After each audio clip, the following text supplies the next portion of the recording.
बाळासाहेबांच्या विचारांचा बाणा शिंदेंच्या शिवसेनेकडे असं योगेश कदम म्हणतात। ठाकरे खोटा अजेंडा समोर आणतायत असंही योगेश कदम म्हणाले। मुंबई शिंदेंच्या शिवसेनेचे मोठ्या संख्येने नगरसेवक निवडून येतील असा विश्वास योगेश कदम यांनी बोलून दाखवलाय। ठीक आहे, सत्तेकडे तर आपण एकत्र येतो, पण सत्तेकडे आपण खोटं बोलत नाही। त्यांनी जे आता रेटून बोला पण खोटं बोला।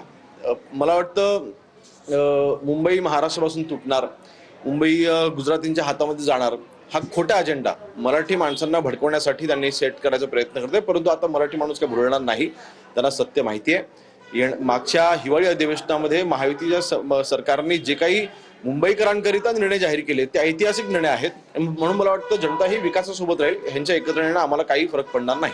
मला वाटतं बाण त्यांच्याकडे आहे, त्यांच्या वक्तव्यावरती एकच उत्तर आहे, माननीय बाळासाहेबांचा ठाकरे विचाराचा बाणा हा आमच्याकडे आहे, ह्याला एकच उत्तर आहे। आणि विधानसभेच्या निवडणुकीत जनतेने दाखवलं ना, त्यानंतर काय आता ग्रामीण भागामध्ये नगरपंचायत नगर परिषदांच्या निवडणुका झाल्या।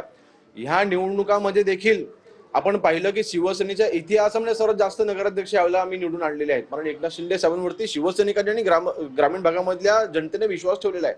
आणि म्हणून मला वाटतं मुंबईत देखील त्याचीच आपलं प्रचिती पाहायला मिळते।